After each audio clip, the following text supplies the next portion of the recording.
why you struggle with discipline, and how to break the resistance behind it. You already know the moment I'm talking about. The calendar is set. The to-do list is clear. The task isn't complicated. You've told yourself this time will be different. You sit down, ready to begin, and then you don't. You open another tab, check your phone. Feel a strange tension in your chest, as if doing the thing you said you wanted is suddenly too much. But it isn't exhaustion. It isn't confusion. And it isn't even fear. It's something else. Something harder to name. A pull away from the moment, away from yourself. You know how to try, you've done it 100 times. But the closer you get to doing the thing that might move your life forward, the more a part of you starts pulling the other way. This is the resistance that hides in plain sight. It doesn't scream. It doesn't argue. It simply redirects your focus just enough to keep you in the same loop.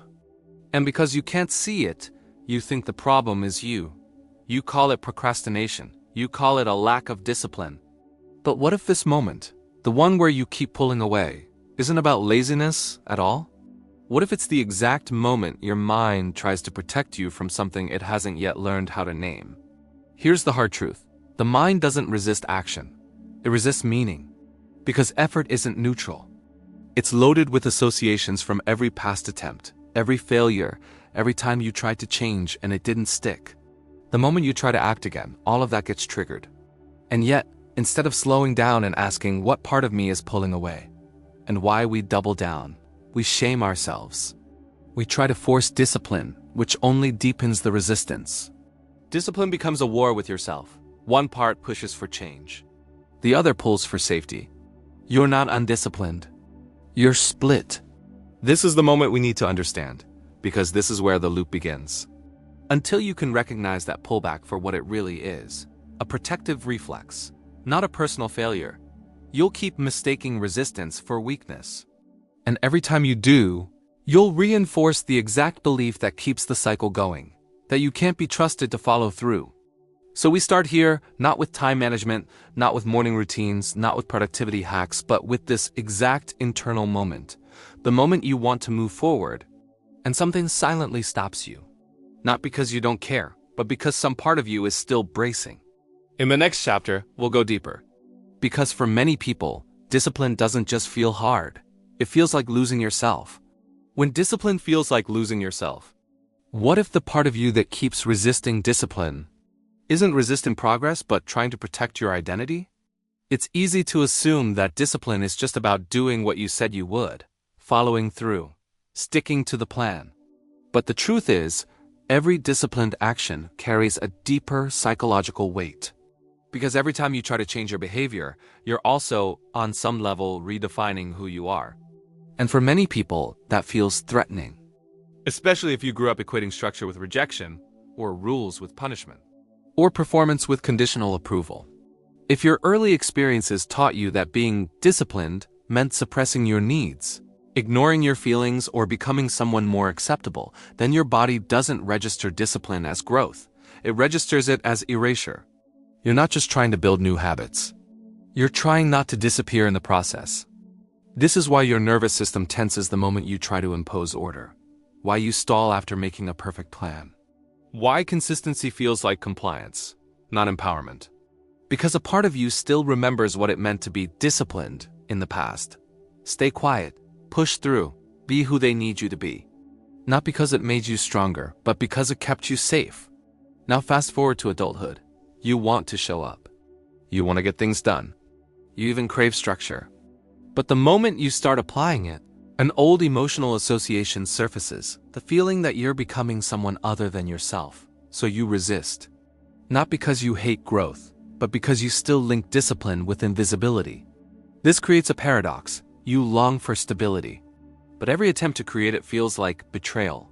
You want to evolve, but only if it doesn't cost you the self you had to protect to survive. Here's the shift. Discipline isn't supposed to erase you. It's supposed to support the version of you that never felt safe enough to emerge, the one that didn't get to grow on their own terms.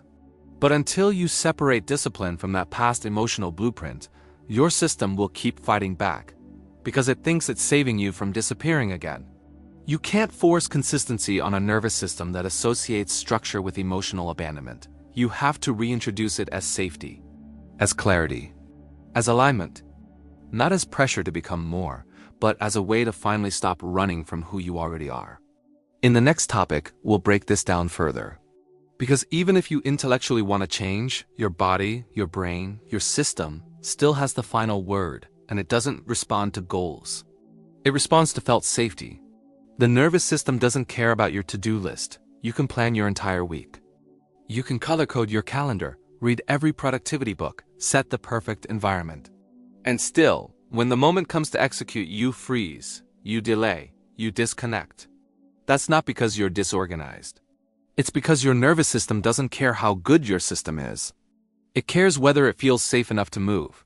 That's the part nobody teaches you. You don't operate from logic alone. You operate from state. From the physiological signals your body is sending about whether it's time to act or time to protect. And those signals aren't determined by how smart your goals are. They're determined by pattern recognition. Your brain scans every situation and asks, have we felt this before? Was it safe? Or was it dangerous?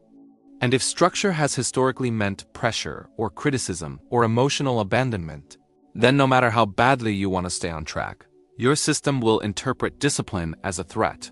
So when you sit down to do the work, the problem isn't your task. It's your state. Your focus isn't broken.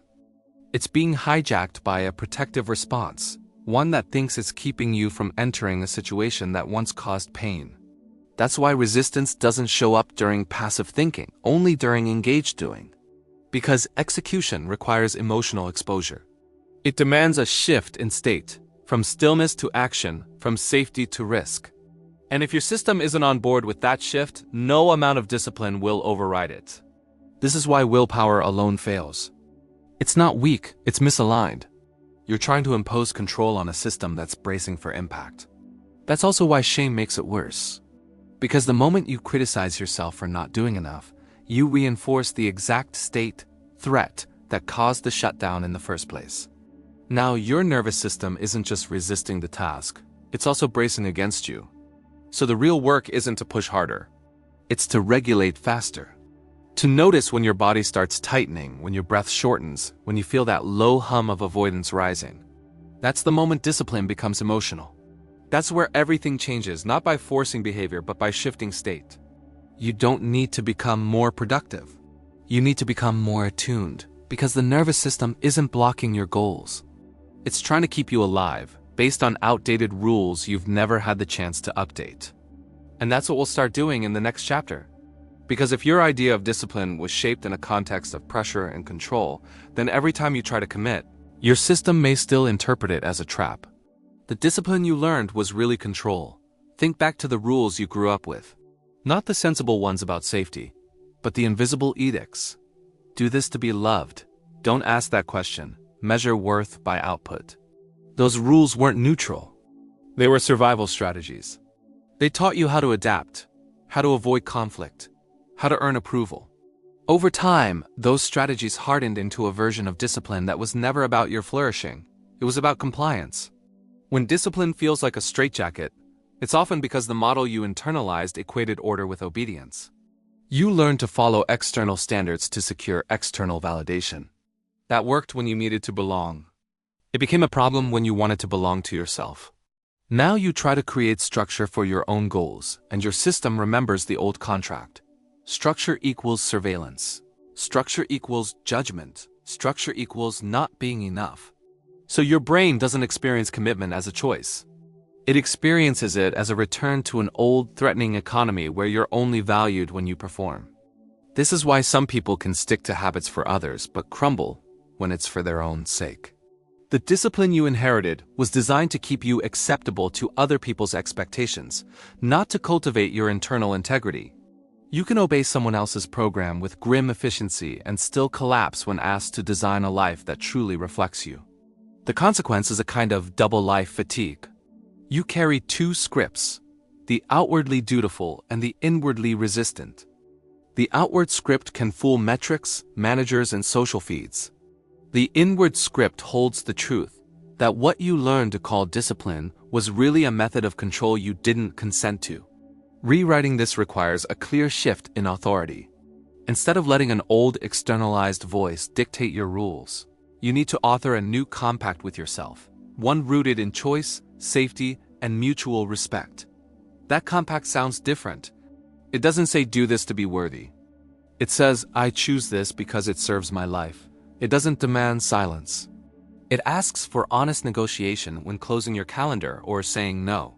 Practical change starts with small experiments that reaffirm agency. Choose one minor commitment and treat it as a test of self-governance, not punishment. Show up because you want to, not because you must prove anything. Each completion becomes evidence that you belong to yourself first. That evidence slowly rewires the association. Structure becomes not a mechanism of control but a container for your aims. There's also an ethical element here. If your discipline once came from coercion, your new discipline should come from kindness. Discipline, when reimagined, is a respectful promise you make to your future self, not a debt you owe to the past. It holds you accountable and protects you from drift without resurrecting shame. This transition isn't instantaneous. It requires patience, consistency, and the willingness to notice when old reflexes show up as self-criticism disguised as rigor. The good news is that the nervous system can learn new rules. It can relearn that order can be tender, that boundaries can be liberating, and that commitment can feel like protection rather than punishment. In the next chapter, we'll explore the painful paradox that often follows growth, the moment progress feels like betrayal, and how to navigate the complex loyalties that come up when you change, when progress feels like betrayal. There's a kind of progress no one warns you about, the kind that hurts more than it should, not because the steps are hard, but because each step forward makes you feel like you're leaving something behind. Or worse, someone. You're doing everything right. Building habits, setting boundaries, thinking long-term. But something inside keeps tugging at you, quietly asking, who are you becoming? And what does that say about who you were? This is the hidden emotional cost of transformation. You don't just outgrow behaviors, you outgrow identities. And with that comes an ache that's hard to name. Not guilt for doing wrong, but grief for no longer being who you once needed to be. If struggle was part of your personality, if chaos was how you stayed connected to others, or how you justified being taken seriously, then becoming more stable can feel like betrayal. Not because stability is wrong, but because some part of you fears what it means to no longer relate to the version of you who didn't have access to it. Maybe you were the one who always had to figure it out last minute. The one who helped others but never yourself. The one who made your pain part of your humor. Progress threatens all of that. It makes you face what it would mean to not be the underdog, to stop hiding behind inconsistency, to actually let go of the identity you survived with. This is especially true if the people around you are still stuck in those cycles. Because suddenly, your growth reflects what they're not ready to face. You become the uncomfortable mirror.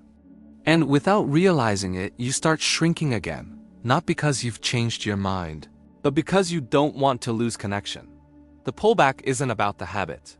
It's about not wanting to be alone in your healing. Here's what no one tells you. Healing will change your relationships. Discipline will shift your identity. And self-respect will cost you old forms of belonging. You can't carry everyone into your clarity. You can't stay small just because others are more comfortable with the old version of you. And you definitely can't build a new life while emotionally apologizing for outgrowing the one that broke you. The goal isn't to reject who you were, it's to honor that version of you for surviving, and release them so you can now evolve. In the next chapter, we'll face one of the quietest barriers to discipline, the reality that, deep down, many people don't trust their own effort anymore. And why rebuilding that trust changes everything. You don't trust your own effort yet. Discipline breaks down when belief does. You've started before. You've set goals, made plans, promised yourself this would be the time. But deep down, there's a hesitation that has nothing to do with laziness.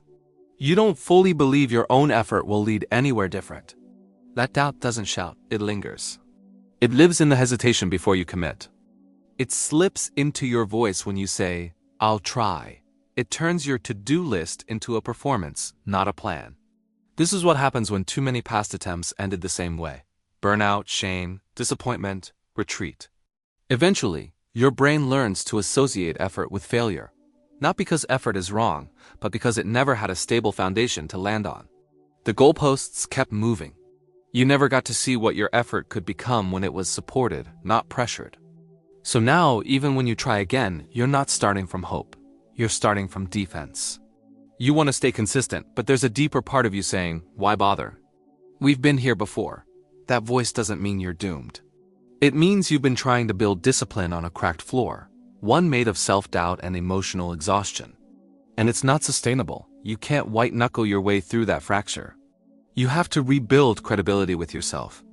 Not by achieving everything at once, but by proving, in small, intentional ways, that your follow-through is no longer a threat to your well-being. That when you say, I'll do this, you actually mean it. Not out of pressure, but out of care. The problem isn't that you failed. It's that no one taught you how to restore trust in your own effort after you did. That restoration doesn't come from louder goals. It comes from quieter wins. From doing what you said you'd do, not to impress anyone, not to fix yourself, but to rebuild the neural link that says, I can rely on me now. Without that link, discipline feels performative. With it, discipline becomes personal integrity. In the next chapter, we'll go deeper into what happens when discipline is attempted without emotional safety and why it keeps feeling like self-punishment instead of self-respect. Discipline without safety is just self-punishment. There's a version of discipline that looks right from the outside, early mornings, strict routines, no room for negotiation. But inside, it feels hollow, rigid, cold, like you're pushing yourself through a structure that doesn't care whether you're okay, only whether you're productive. This is the kind of discipline that burns people out. Not because structure is wrong, but because it's being built on top of a nervous system that still feels unsafe. You can't grow in a state of emotional tension. You can comply, yes, you can force behavior. But growth, real sustainable change, only happens when the system isn't bracing for impact. And if your inner world still equates discipline with rejection, pressure, or conditional worth, then every attempt to impose structure will be filtered through that emotional blueprint. You'll start strong. You'll follow through for a few days. But underneath, your system is waiting for the backlash. It's not sabotage. It's survival. That's why the consistency never holds. Not because you don't care. Not because you're not capable. But because you're trying to build something that looks like discipline without first making your inner world safe enough to receive it. Emotional safety isn't a luxury. It's the precondition for change. If your mind still believes that effort equals pain, that performance equals love, that following a routine means giving up your voice, it will fight you every time, not loudly. Not dramatically, but subtly, quiet fatigue, sudden apathy. An urge to quit right when you start to gain momentum. So you blame yourself. You call it laziness, weakness, lack of willpower. And that shame, ironically, pushes you even further away from the very structure you're trying to maintain. The truth is, without emotional safety, discipline becomes punishment, a way of proving your worth instead of honoring it. But when safety is in place, everything changes. Discipline becomes quieter, gentler, still consistent, but no longer weaponized. You show up because you want to, not because you're terrified of what happens if you don't. That shift, from pressure to permission, is what makes structure sustainable. Not discipline at the expense of your nervous system, but discipline in partnership with it. In the next chapter, we'll expose a myth that keeps you stuck waiting for the right moment to act, and why chasing the feeling of readiness is one of the most effective ways to stay in place. The myth of needing to feel ready. You keep waiting for the right energy, the clear mind, the spark of motivation that finally makes the work feel easy. But what if that feeling never comes? This is one of the most seductive traps in modern self-development. The belief that alignment must feel good before it becomes real. That clarity should arrive fully formed, that you'll act when you're ready. But readiness isn't a feeling, it's a decision. If you're used to internal chaos or emotional exhaustion, your baseline state is survival, not preparation. So waiting to feel ready means waiting for your nervous system to suddenly reverse decades of conditioning, without doing anything differently. You will not wake up one day suddenly feeling worthy, focused, energized, and certain. You will still feel doubt, still feel fear, still feel a part of you whispering, not yet. Discipline is what you do when that voice shows up and you move anyway. The mind doesn't naturally generate momentum. It generates protection. That's its job, to keep you safe, not successful. So the absence of motivation doesn't mean you're misaligned. It means your brain still believes that effort equals exposure. It's still trying to avoid the discomfort that comes with real change. But here's the irony: readiness doesn't come before action. It's created by action. The first steps build the internal signal your mind is waiting for. Every micro win tells your system, I'm not in danger. I can do this now. This is safe. The longer you wait to feel ready, the stronger the avoidance loop becomes. And that loop doesn't feel like fear. It feels like fatigue, like scrolling, like I'll do it later, which makes it harder to act, which deepens the self-doubt, which reinforces the idea that you need to feel different before you begin. But the truth is, if you only act when conditions are perfect, you train your system to rely on conditions, not on commitment. So discipline becomes about friction tolerance, not willpower. The ability to move while still feeling uncertain, still hearing the noise, still sensing the pull to wait and choosing not to. Every time you override that false threshold, the one that says you need to feel better before you act, you train your brain to trust action over emotion. And with time, that trust becomes your new baseline. In the next chapter, we'll go even deeper into the emotional root of inaction. Why? When you can't seem to start, it's often because your mind doesn't feel seen. If you can't start, your mind doesn't feel seen, you've cleared the distractions. Set the time. Removed every external excuse. But the resistance is still there, thick, quiet, and heavy. You're not waiting for clarity anymore, you just can't begin. This kind of inaction isn't caused by the task itself. It's what the task represents. Because every time you try to move forward without acknowledging what's already happening inside, you create a split. A disconnect between what you're asking yourself to do and what you're actually carrying emotionally. Most people assume procrastination is about laziness or lack of focus. But often, it's something far more personal, a form of protest. An internal message that says, you haven't checked in with me. You're trying to push me toward action without first asking why I'm hesitating. That hesitation has a voice, and if you don't listen to it, it will sabotage your effort. Not out of malice, but because it doesn't feel understood. The mind doesn't respond to pressure. It responds to attunement. That means before you act, you have to get curious. What part of me is stalling? What am I afraid this task will bring up? Failure, exposure, judgment, disappointment. What pain am I trying to avoid by staying still? When you skip this dialogue and jump straight into doing, your inner system treats discipline as abandonment. Another moment where you override your truth for performance. Another hour where your emotional world is pushed aside for the sake of progress. But when you pause, when you name the resistance, even briefly, something subtle shifts. You stop being your own enemy. You stop treating your emotions like obstacles and start treating them like information. That's when you can start. Not because the fear disappears, but because now you're not acting against yourself. You're acting with yourself. Discipline at its best is internal cooperation. A rhythm between emotion and logic, between pressure and permission. And that rhythm can't be forced. It has to be earned through presence. So the next time you feel frozen in place, try this. Before opening the app, before writing the email, before forcing momentum, ask, what part of me hasn't been heard yet? And wait for the answer. It might sound irrational. It might be inconvenient. But that's the part of you holding the key. In the next chapter, we'll uncover the emotional core of this resistance, the part most people never name, and why what you're calling procrastination might actually be grief. What you call resistance might be grief. You think you're stuck. You think you're unmotivated, undisciplined, unfocused. But what if what you're actually feeling is grief? Not the loud kind, not the obvious kind, the quiet kind.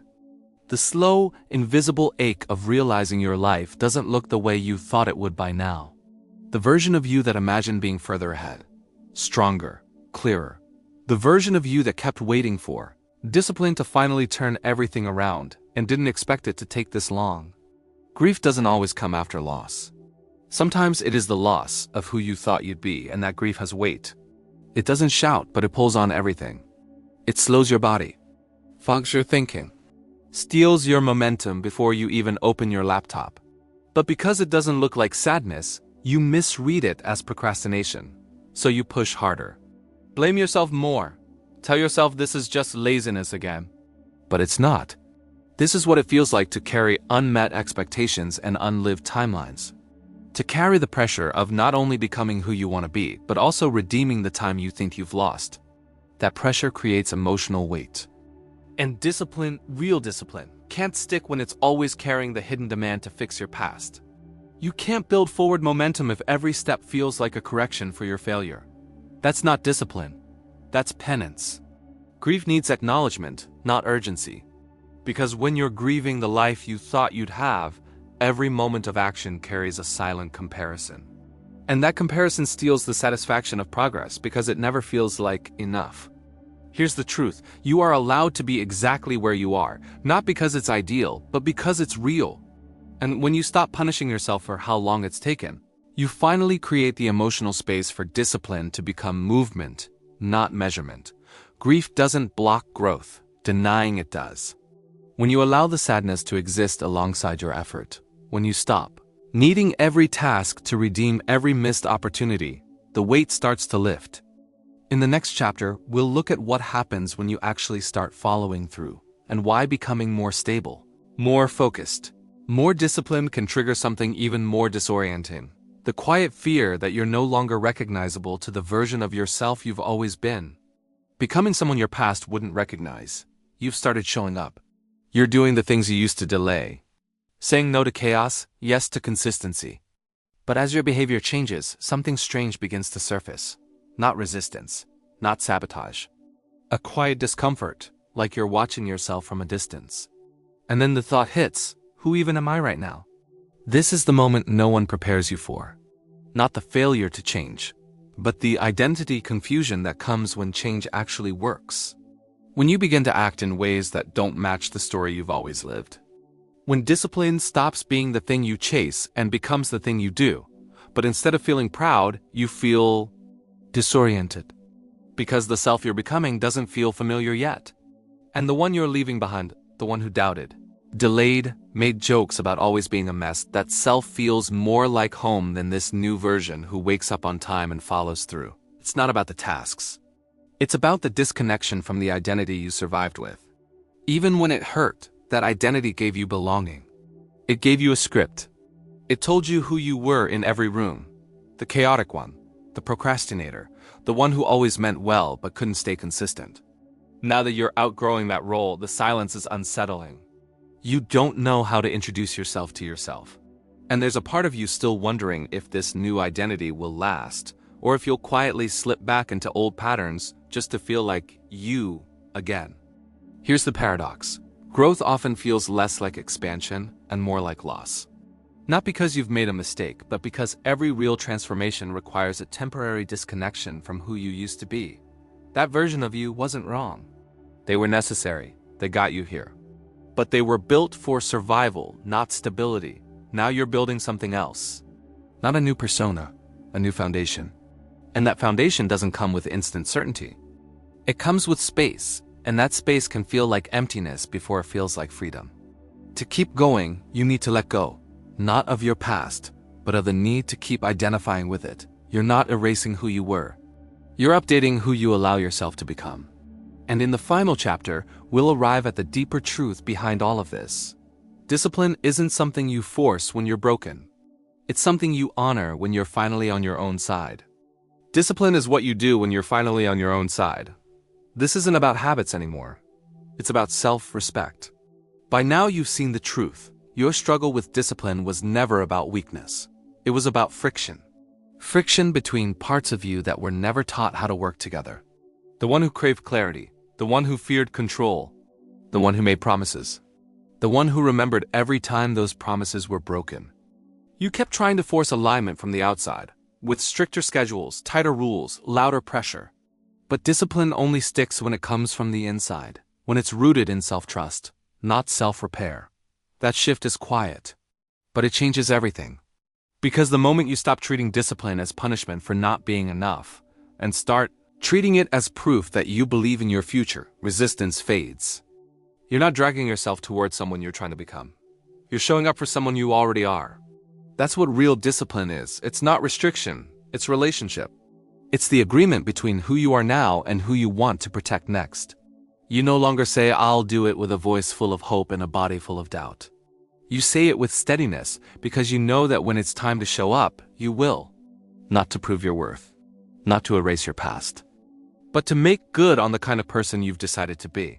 This version of discipline doesn't need willpower. It needs alignment. It needs you to stop abandoning yourself at the exact moment you're trying to build momentum. You don't need to become someone new to be consistent. You just need to stop making consistency a punishment for who you were. When you finally treat structure as a form of care, when you stop fighting every routine like it's a cage, you create something rare. A life that's held by rhythm instead of ruled by pressure. And that's when discipline becomes something else entirely. Not a goal, not a method, but a signal that you're finally on your own side.